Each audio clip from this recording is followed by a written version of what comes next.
Hey, what's up, everyone? Welcome back to Blue Ridge Silverhound, and we have more media coverage of the 2019 Baltimore Spring Show, hosted by Stack's Bowers.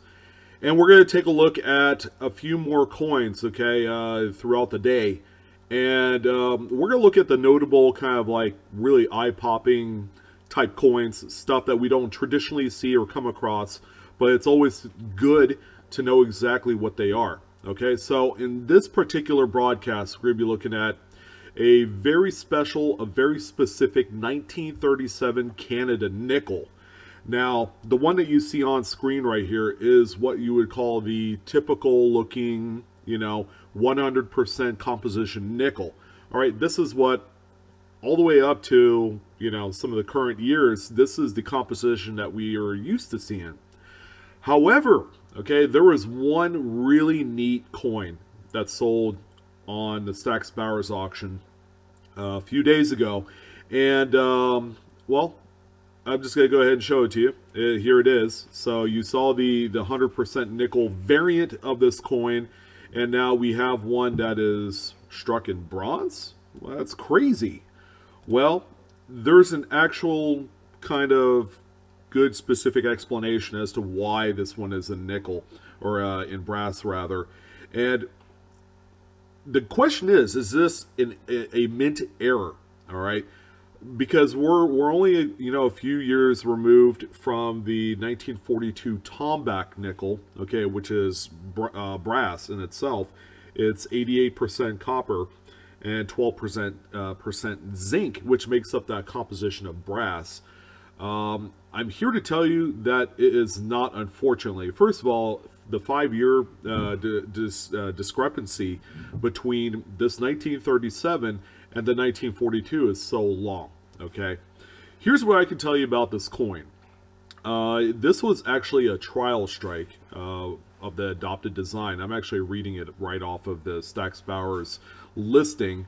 It was actually produced at the Paris Mint. Now, this part is no surprise. The Royal Canadian Mint was busy producing coins for Great Britain and was unable to meet the needs for producing coinage for local use. Struck on a slightly thicker planchet than are found on the regular circulation issues, minor spots mentioned for accuracy. Okay, well, I see a few on there, but it didn't really affect the grade any, I would say.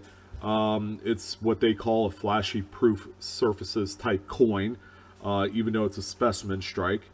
Lovely iridescent tone showing hues of blue-green amongst the devices and red-orange in the fields.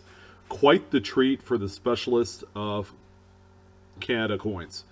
So they had an estimate of $2,000 to $3,000, and this one sold for $4,935. Factor in a little bit of shipping and all that, maybe a miscellaneous fee in there.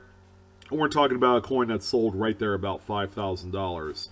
So I wanted to bring this up. Again, it's not an error at all, but it's a prelude to the change in composition during the wartime years of Canadian coinage. Now, they made a Tomback, style brass nickel in 1942. They also made one in 1943 with the V for Victory reverse on there.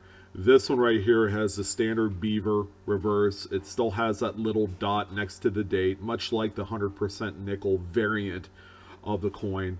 But all in all, this is a tremendous example. And the Royal Canadian Mint, along with some of the mints overseas, they made a habit of producing a lot of trial strikes, and the trial strikes ended up being made available in public at one point or another. And there are a number of these floating around. Okay, so this is not the first example, but it's a great example. You just don't see these come up that often, whether you are living in Canada collecting coins, or if you're in the US or some other country looking for some of the more obscure type coins. But this one right here, again, tremendous sale on this one. So if you guys want to check out more listings, go ahead and head down to stacksbowers.com. They have a whole ton of stuff that sold within the last few days. Of course, the bigger sales ended over the weekend. truly monumental. They do a great job every year. So kudos, hats off to them on this one. And as always, fellas and ladies, go ahead and check me out on Facebook, Instagram, and Twitter. And the best way you can support my channel, bar none, is to just smack the like button. The more the merrier. And, you know, I'm very appreciative in all the support you guys have given me. Hope you guys have a wonderful day. Stay tuned for more of these auction reviews straight from Stack's Bowers 2019 Spring Baltimore Auction. You guys take care, and I'll see you soon. Have a great day.